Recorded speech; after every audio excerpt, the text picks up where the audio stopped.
Now we're going to do block 2. Block 2, again, we're going to take a quilt sandwich that we've already had made,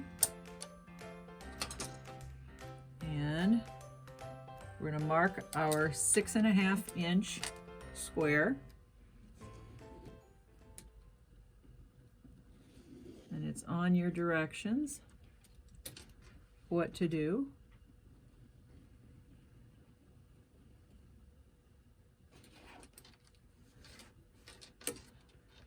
Oops.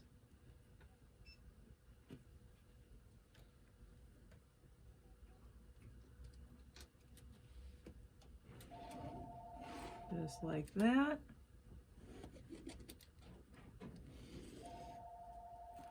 Okay.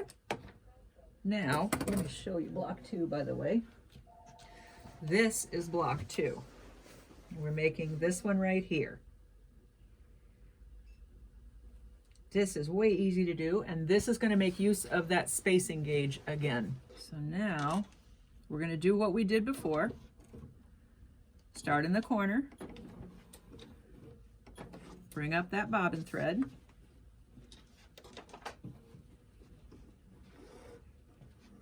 so we've got that.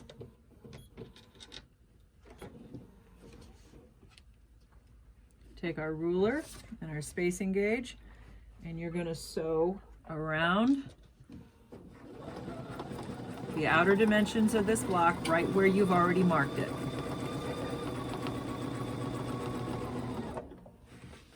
And again, we're not going to turn our block, we're going to turn the ruler. That gets you used to sewing in multiple directions.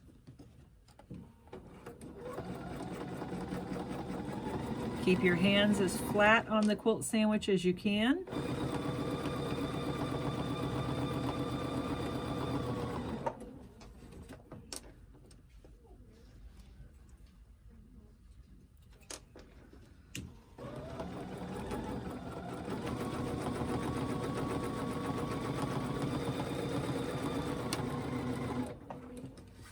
And then we're going to go back to where we started.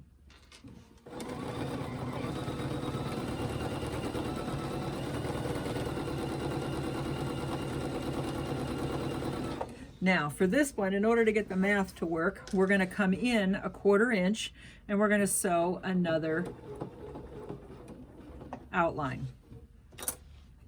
You know you can come in 1/4 inch when the outside edge of your foot touches the line you just drew. If you put your ruler on the line you just stitched, you know you're 1/4 inch away.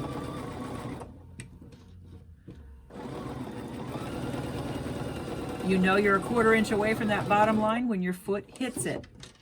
And you're going to come over here, put your ruler on the line, and now we're going back.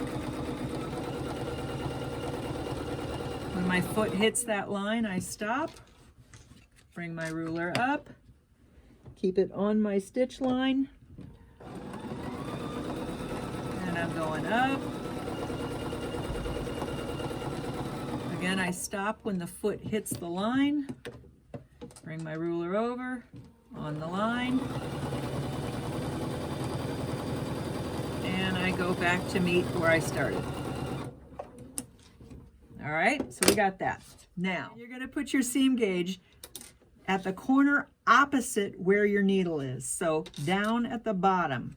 And I'm gonna take my ruler and I'm gonna line it up like that. So my ruler is crooked. Now I'm going to stitch down that ruler to my previous seam line and stop. Now I'm going to go over to this corner. I'm going to measure up 1 inch. I'm going to line my ruler up and off I go.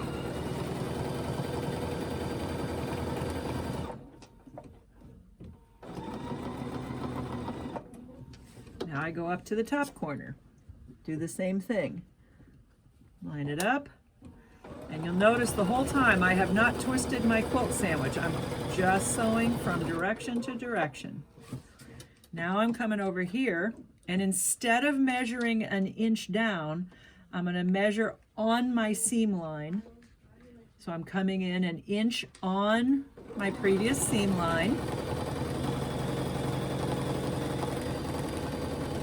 Stop.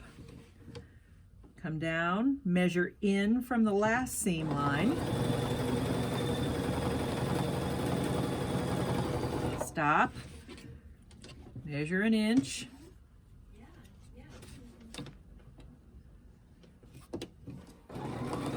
And I'm going to keep doing this in rounds until I hit the center and I can't do it again.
The key to getting your stitches even, for me, is to have my speed set at about middle speed and then to floor it. You guys are going to have to practice and see what works best for you. If your needle's going too fast, way faster than your hands, then what you're going to end up with is tiny little stitches. If your hands are going way faster than your machine, you're going to end up with really long stitches. So you have to come up with a happy medium there.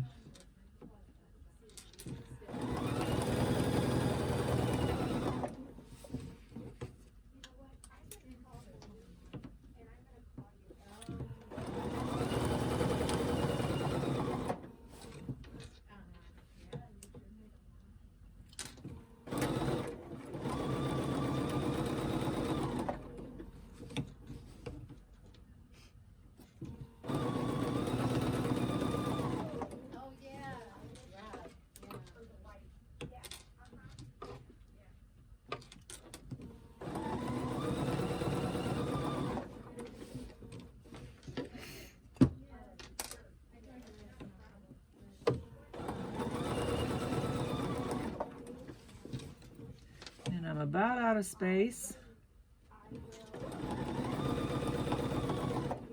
So I think this is probably going to be, yeah, maybe I can do one more.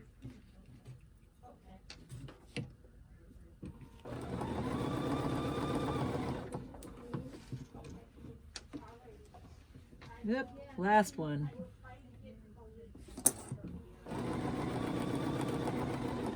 There you go.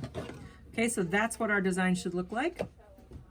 And again, now that I'm at the finish, I'm going to needle up, foot up, run my finger underneath without moving the sandwich. Foot down, needle up, foot up.